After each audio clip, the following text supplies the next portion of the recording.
Buenos días. Vamos a continuar con un tópico bastante importante, lo que es pseudoanalgesia en el paciente crítico específicamente. Existen ya guías establecidas, pero la disponibilidad de los fármacos que recomiendan no la tenemos todos. Entonces es difícil a veces destetar a un paciente o hacer el weaning llamado del ventilador mecánico. Por el mismo estar el paciente en la UCI, el paciente también puede presentar lo que se llama el delirium. Entonces, ¿cómo manejamos ello? Con lo que tenemos y con lo que recomiendan las guías ya establecidas. Entonces, acá tenemos una guía de práctica clínica basada en evidencia de pseudoanalgesia en el paciente crítico, donde establecen objetivos. Hablemos de un manejo óptimo de la sedación, la analgesia y el delirium en el paciente crítico para darle una comodidad y seguridad y para establecer un buen soporte y manejo integral y por ende disminuir las complicaciones que puedan tener algún impacto en un mejor desenlace. Acá tenemos que es una reunión que hicieron de 21 intensivistas, los grados de recomendación, los miembros, los resultados específicamente 64 recomendaciones específicas con evidencia alta y moderada. Acá en esta última guía se destaca la evaluación del dolor y la agitación, sedación mediante escalas. Existen diferentes escalas para valorar delirio, para usar el inicio de opioides.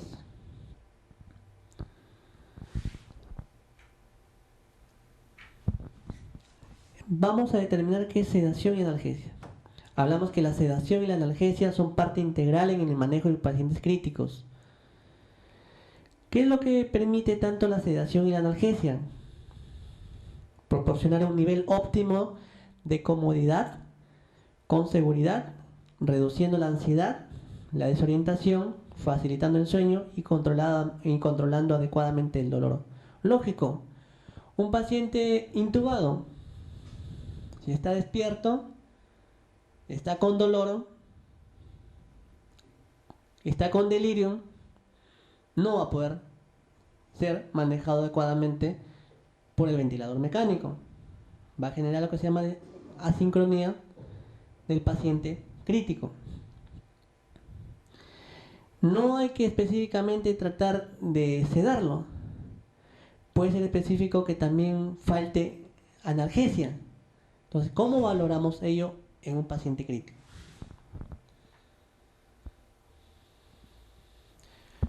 Los pacientes de UCI tienen riesgo de presentar ansiedad, agitación, combatividad o asincronía, delirio y síndrome de abstinencia por privación. Lógico, un paciente obeso que requirió por una hemorragia subaracnoidea posoperado, se tuvo que dar altas dosis de opioides, altas dosis de analgésicos, incluso relajarlo al paciente para que se pueda dejar llevar por la máquina. Entonces puede generar acumulación a nivel del tejido celular subcutáneo. Si este paciente es obeso, disminuiría las probabilidades de destete y por ende de extubarlo. Pero hemos usado altas dosis, no olvidemos. Voy a generar entonces, a la hora que lo tratemos de destetar, vamos disminuyendo la dosis, el paciente agitado, puede haber un síndrome de abstinencia por privación. Los objetivos de la guía son proporcionar recomendaciones para el uso de sedación y manejo del dolor en pacientes adultos que ingresaron a la UCI con o sin intubación traqueal y asistencia ventilatoria, con algunas patologías y condiciones específicas.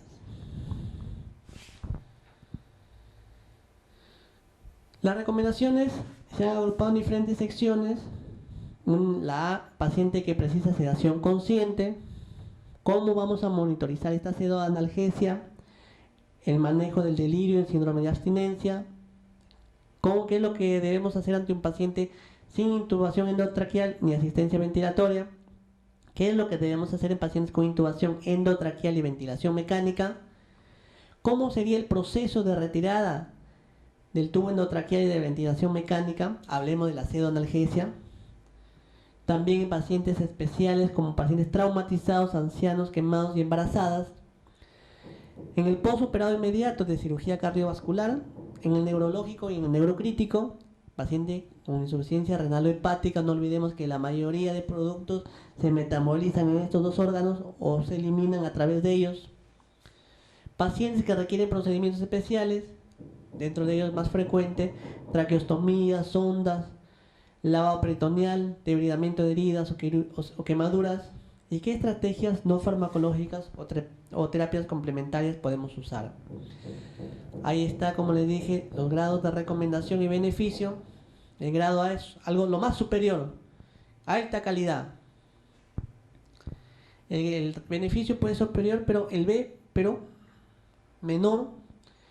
El beneficio es inferior, pero va cayendo el grado de recomendación. En el primero hablemos de la calidad de la evidencia, sobre todo es muy fuerte, basado en ensayos clínicos controlados, randomizados, doble o triple ciego, metaanálisis de estos o revisiones sistemáticas de estos. En el B puede ser pacientes, estudios mejor dicho, los mismos pero que no sean randomizados. En el C son estudios observacionales o series de casos. El 2 también comienza a disminuir estudios observacionales, series de casos.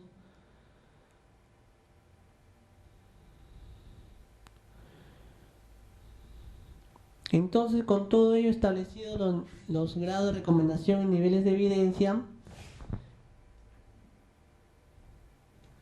establecen como primer punto que todos los pacientes críticos tienen derecho a adecuado manejo del dolor cuando lo necesiten. Eso ya habla de analgesia. En el punto A, pacientes que precisan sedación consciente o cooperativa. ¿Cuáles son las escalas y elementos más sensibles para la monitorización y diagnóstico de la agitación? Está consciente, pero ¿quién le gustaría que estando despierto una endoscopía los agite? Porque sentir eso de ahí nada más que causa asfixia, causa agitación, incomoda, dolor. ¿Qué es lo que hacemos en estos pacientes?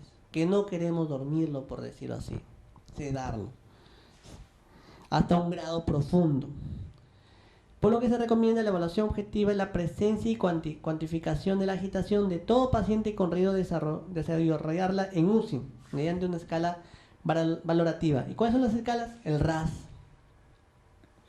es la de Richmond, es la escala de sedación agitación de Richmond, el RAS, o el SAS es la escala de sedo agitación. Debe valorarse, o sea, para saber qué usar hay que valorar en qué grado está el paciente mediante esas escalas de agitación, sedación y agitación, tanto el RAS como el SAS. Entonces acá estamos en la escala del SAS, donde valora puntuaciones desde el 1 al 7, desde agitación peligrosa hasta no despertable. Peligrosa, intenta retirarse el tubo endotraqueal, los catéteres, salirse de la cama, arremete contra el personal. Muy agitado, no se calma, muerde el tubo, necesita contención física. Agitado, ansioso, con agitación moderada, intenta sentarse pero se calma el estímulo verbal. Calmado y colaborador, fácilmente despertable, obedece órdenes. Es lo que estamos buscando, ¿cierto? Sedado, difícil de despertar, se despierta con estímulos verbales y con movimientos suaves, pero se vuelve a dormir enseguida, obedece órdenes sencillas. Muy sedado, puede despertar con estímulo físico, pero no se comunica ni obedece. Y lo último, ya está yendo al profundo, puede moverse o gesticular levemente con estímulos dolorosos, pero no se comunica ni obedece órdenes. La otra escala y la más usada es el RAS. Va desde 0 hasta +4 hasta -5. +4 es combativo. Combativo violento con peligro inmediato para el personal. El 3, agresivo, intenta retirarse los tubos o catéteres. Agitado, movimientos frecuentes sin propósito, lucha con ventilador. Inquieto, ansioso pero sin movimientos agresivos o vigorosos. El 0, alerta y calmado. Es lo que buscamos generalmente, que un paciente vaya desde lo negativo hacia, con tendencia hasta el 0, para poder lograr un adecuado winning y extubación endotraqueal. Somnoliento, no está plenamente alerta, pero se mantiene más de 10 segundos. Apertura de ojos, seguimiento con la mirada, la llamada. El -2, despierta brevemente, menos 10 segundos a la llamada con seguimiento con la mirada. El -3, movimiento o apertura ocular a la llamada, pero sin seguimiento con la mirada. El -4 es la que se llama la sedación profunda. Es la que tendemos a usar entre la -3 y -4 para que el paciente se deje llevar por el ventilador.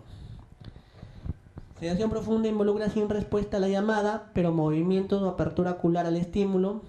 Y el -5, que es lo más profundo, sin respuesta a la voz ni al estímulo físico. Acá se plantean cuáles son los factores que contribuyen a la aparición de la agitación. Hay que valorar al paciente como una persona. ¿Qué factores de riesgo hay? Y hay que identificar precozmente para tratarlos.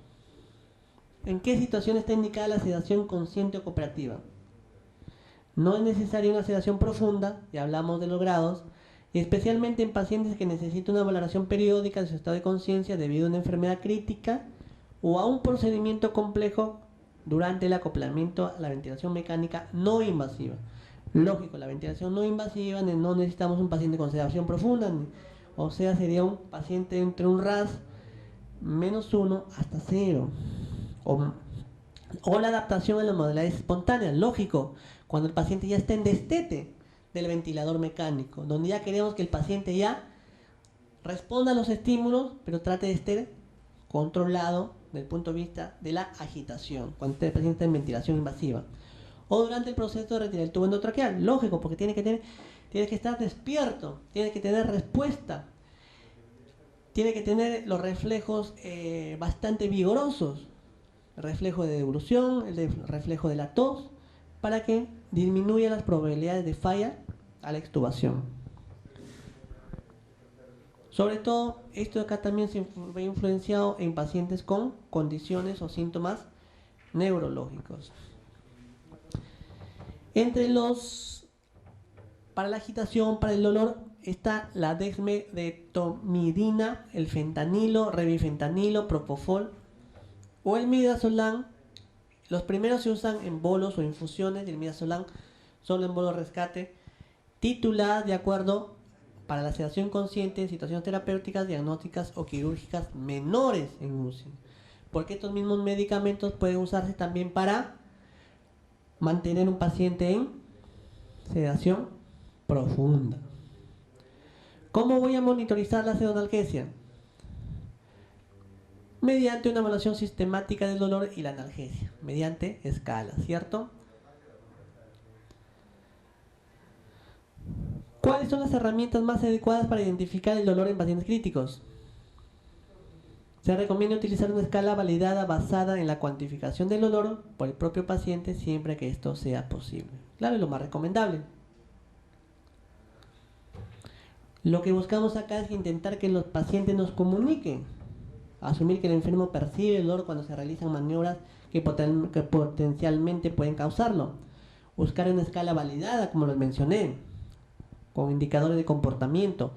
Valorar la impresión del familiar sobre la posibilidad del dolor a su allegado y valorar la respuesta a la analgesia. Existen diversas escalas para visualización del dolor, para el dolor, como son la escala visual, la numérica o la visual analógica. La escala debe ser validada en indicadores conductuales asociados al dolor en pacientes que no puedan comunicarse. Una escala es la conductual de Pain Score, Se basa en una valoración puntual del 1 al 4, de acuerdo a la expresión facial del paciente, actitud de sus extremidades superiores y la sincronía con la ventilación mecánica. Acá tenemos los parámetros involucrados en la escala del dolor conductual, donde las tres parámetros son la expresión facial, la presencia de movimientos en las extremidades superiores y la adaptación al ventilador mecánico. Cada una de ellas tiene un valor del 1 al 4 a 4.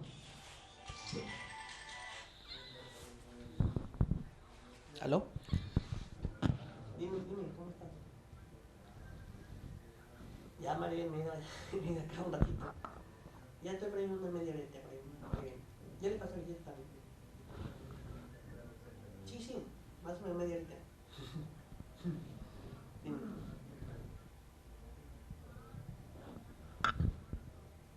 Claro, y tiene que tener media horitita, no lo podemos sacar.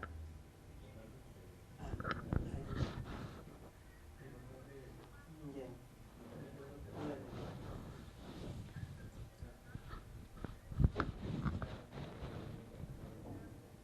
Perfecto, está muy bien, María. Pero primero que le haga la cocar.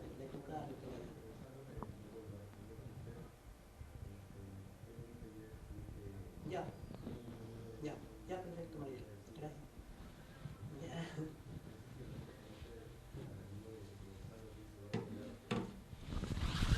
Entonces, el otro punto es que se recomienda no utilizar aisladamente parámetros fisiológicos para identificar el dolor. Lógico. Podemos ver aumento de la frecuencia cardíaca, incremento de presión arterial o la dilatación pupilar, que son parámetros fisiológicos que pueden sugerir dolor, pero que no son específicos o que son inespecíficos.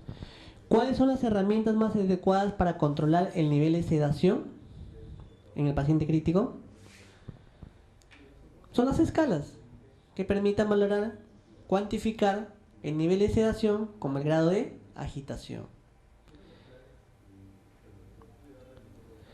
Existen otras múltiples escalas para valorar la sedación, como la de Vancouver, el ATICE, el MAS, el SAS, el RAS. ¿Cuál es el papel de la monitorización de la profundidad de la sedación en el paciente crítico? Se recomienda más que todo el BIS para valorar la infra o sobresedación en los pacientes que requieren bloqueo muscular o no sea factible su uso de escalas clínicas. ¿Qué hacemos ahora con el paciente con delirium y con síndrome de abstinencia? ¿Cuáles son los factores que contribuyen? Hay que identificar los factores de riesgo en primer lugar, ¿cierto? Para poder tratarlo. Que desarrolla delirio en el paciente grave. Existen factores, como dice, estratificación de riesgos para delirio. Hay que identificarlo de manera objetiva. Acá hay una escala en pacientes mayores de 70 años. Factor de riesgo es uso de restricción física, malnutrición, administración de más de 3 medicamentos, catéter urinaria o algún episodio iatrogénico. Se recomienda el uso del modelo predictivo de delirio en pacientes UCI para la predicción temprana del delirio y el inicio de medidas preventivas en este tipo de pacientes. La CAM-UCI es la más usada para monitorización y diagnóstico de delirio. O sea, CAM-UCI es la más usada. Cuando tenga una respuesta adecuada en la escala RAS de -3 a +4, debe ser valorado mediante la CAM y UCI, ISU o UCI. Se recomienda utilizar la escala de delirio screening checklist para la detección del delirio debido al riesgo de detectar casos falsos positivos. O sea, no toda escala es tiene un valor predictivo positivo. O sea, no todas las escalas pueden tener alta sensibilidad. ¿Cuáles son las mejores opciones terapéuticas? En primer lugar, hay que hacer un abordaje no farmacológico del delirio, previo a la terapia farmacológica. Hay que identificar los factores porque existen escalas que nos permiten valorar de manera objetiva los factores para el delirio, como lo hemos visualizado. Se puede usar antipsicóticos o dexmedetomidina. Se puede usar aloperidol también. para el manejo del delirio en el paciente grave. Antipsicóticos también, olanzapina, risperidona, quetiapina, como una alternativa al manejo del delirio. Las 3, grado de recomendación 1B. ¿Cuál usemos? La que tengamos a la mano. Se recomienda la desmetionidina como alternativa en el manejo del delirio. Las benzodiazepinas no están indicadas para el manejo del delirio, ya que predisponen a la sedación excesiva o profunda, depresión respiratoria y empeoramiento de la disfunción cognitiva. Lógico, si lo que necesitamos es un paciente que ya vaya a entrar nuevamente en contacto con su medio ambiente, podemos generar con el uso de benzodiazepinas incluso la abstinencia, o sea, mantenerlo con benzodiazepinas tiempo prolongado podría generar lo que se llama el síndrome de abstinencia o restricción de opioides. No se recomienda el uso de inhibidores de colinsterasa en el manejo del dolor, del delirio. ¿Cómo manejamos entonces esta abstinencia en pacientes? En primer lugar, hay que determinar factores que pueden contribuir a su aparición. Se recomienda evaluar el desarrollo de la tolerancia y el síndrome de abstinencia en todos los pacientes graves que se han manejado con sedantes, lógico, y opioides, sobre todo cuando se han utilizado dosis elevadas y en forma combinada durante más de 48 horas. Los factores de riesgo son dosis elevadas de opioides o propofol, infusión durante más de 3 días, suspensión brusca de los fármacos, combinación de medicamentos y o administración de barbitúricos. ¿Cuáles son las mejores opciones? Se recomienda que el retiro sea gradual o progresivo, tanto de los sedantes y opioides, para evitar el síndrome de abstinencia. El emplear el lorazepam durante la retirada de las infusiones con altas dosis y por tiempo prolongado de midazolam. No lo tenemos acá altamente disponible. Dentro de las estrategias para disminuir la incidencia de los síndromes de abstinencia a sedantes y opioides en el paciente grave, se han escrito que el uso de escalas para ajustar la dosis a los objetivos terapéuticos de la sedación, evitar la sedación excesiva, limitar en lo posible los días de tratamiento, más de 48 horas, otro dice más de 3 días, definir en cada caso para cada sedante la forma de administrar o los bolos o infusión, reducir progresivamente, no bruscamente, los sedantes y analgésicos, evitar la combinación porque se suman sus potencias. Se han propuesto diferentes esquemas para la retirada de medicamentos. Debería ser inferior a 5 días. Son recomendaciones, pero a veces un paciente es difícil retirarlo en 5 días. Un paciente con TEC grave, posoperado, con compromiso cardiovascular, con compromiso neurológico severo por el mismo trauma, inferior a 5 días, sería difícil. La reducción debe ser del 10 al 15% de la dosis cada 6 a 8 horas hasta su suspensión. Para una sedación de 7 días o más, que es la mayoría de pacientes, sobre todo cuando se realice con medicamentos de lenta eliminación, se recomienda la administración oral subcutánea de dosis bajas del medicamento. Después de infusiones prolongadas de midazolam se recomienda el uso del lorazepam, muy bien, por vía oral, teniendo en cuenta que la relación potencia y vida media de midazolam-lorazepam son 1.2 hasta 1.6 respectivamente. Después de la segunda dosis se iniciaría la reducción 50% del midazolam y otro 50% tras cada dosis por vía oral del lorazepam. Para la reducción de los opioides se recomienda disminuir inicialmente en 20 a 40% la dosis y posteriormente el 10% cada 12 a 24 horas. Se recomienda la metadona por vía oral durante la retirada de los opioides, administrados en dosis altas y durante un tiempo prolongado. Sobre todo son para evitar el síndrome de abstinencia asociado al retiro de opioides. Las dosis, ¿cómo tratamos el síndrome de abstinencia? De rescate se usa la morfina.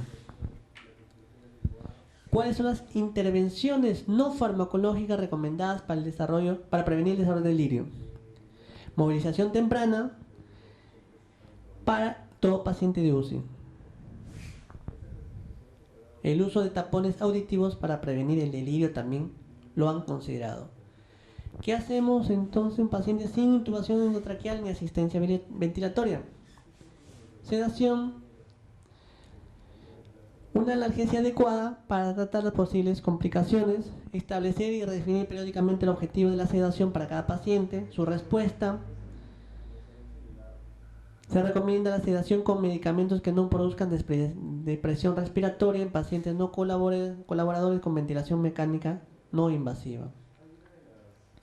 ¿Qué hacemos en el paciente con ventilación mecánica? ¿Hay beneficios fisiológicos al utilizar sedación y analgesia durante la ventilación mecánica? Se recomienda el uso rutinario de sedación analgesia en el paciente ventilado mecánicamente con intubación endotraqueal. ¿Cuáles son las recomendaciones para el manejo de la sedación analgésica en el paciente con ventilador? Una escala para valorar el dolor y la profundidad de la sedación. El paciente ventilado mecánicamente.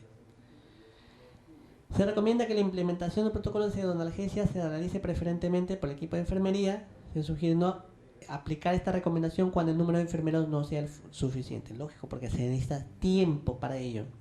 Y a veces el personal vemos que falta en las unidades de cuidados intensivos. Se recomienda no usar sedación profunda, mantener un RAS entre 1 hasta -3, ¿cierto? Sedación moderada es -3, sedación profunda ya es la -4 y la sin respuesta es la -5 según la de Richmond o el RAS, ordinariamente para pacientes con ventilación mecánica. Se recomienda siempre que sea posible utilizar sedación consciente o cooperativa con dosis bajas tituladas de infusión continua de propofol o dexmedetomidina. Sería lo ideal. Se recomiendan los opioides con analgésicos de elección en pacientes ventilados, siendo la primera elección fentanil y morfina,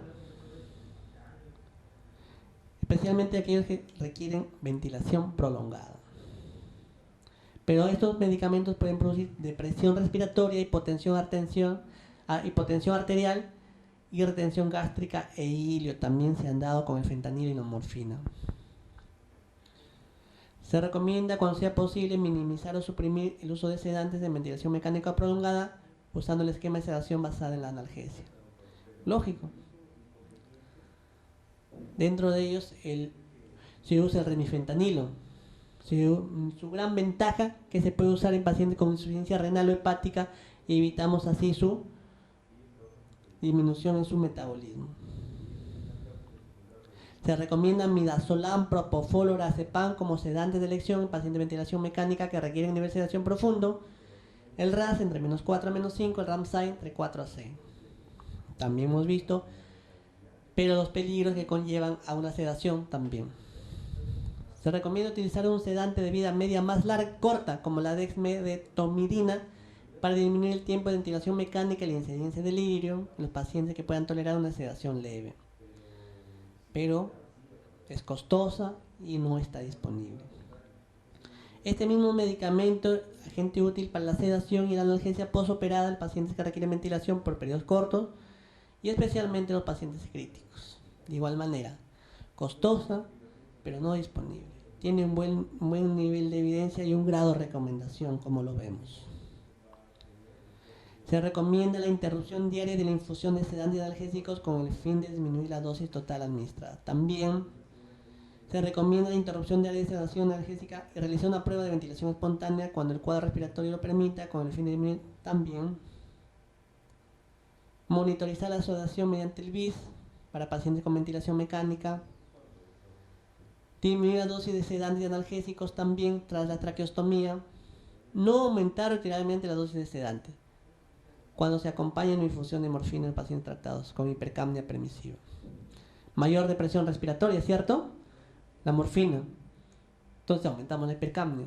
O sea, buscamos una hipercapnia permisiva, pero al aumentar la dosis de morfina, mayor retención de CO2 por el cuadro depresivo respiratorio central.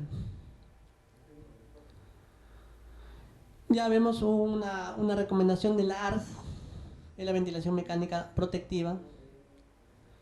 Considera el uso de bloqueantes musculares no despolarizantes de infusión continua durante las primeras 48 horas. ¿Está bien? También con EPOC, inestabilidad hemodinámica o fracaso multiorgánico, se recomienda el uso de fentanilo de elección en dichos pacientes. debido a que esto de acá no causa liberación de histamina y no tiene un efecto sobre la presión arterial ni el músculo liso bronquial.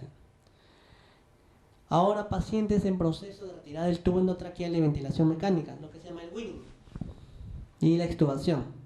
Queremos una extubación exitosa. Usar protocolos de monitorización, sedación analgésica, todo esto se basa en escalas. No usar el midazolam o lorazepam en el proceso de retirada. ¿Pero qué tenemos? No tenemos otros medicamentos. Se recomienda el ribifentanilo. Lógico, sí hay, pero caro. La mayoría de pacientes del Ministerio de Salud no tienen esa posibilidad de obtenerlo. ¿Qué hacemos con poblaciones especiales como traumatizados, ancianos, embarazadas y quemados? En traumatizados, propofol para la sedación, para que requieren evaluación. ¿Por qué? Porque se elimina rápidamente y el paciente se recupera. La conciencia en 10 a 15 minutos.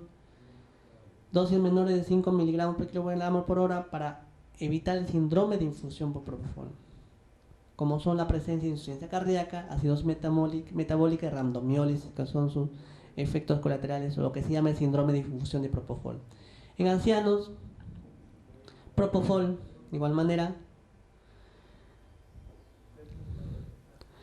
Bueno, acá existe una escala valorativa para detectar el dolor en el paciente crítico, donde refiere que los procedimientos deben ser evaluados de acuerdo a escalas, de valores de los signos vitales. No es un buen indicador y la variación del BIS podría ser útil, pero precisa nuevas investigaciones para ello. Entonces vemos que en lo posible, estrictamente cuando sea necesario, usemos sedación y analgesia. Tratemos de usarlo en el periodo de corto, un periodo de tiempo corto. Si es de manera prolongada, no hagamos incrementos mayores. Tratemos de no llegar a una sedación profunda, salvo que los pacientes lo requieran. Existen medicamentos que nos pueden ayudar al destete o al winning o la extubación exitosa, pero a veces no están disponibles. Manejemos también el dolor antes que la sedación. No para que un paciente le duele algo, le demos algo para que duerma, sino valorar y tratar el dolor respectivamente. Gracias.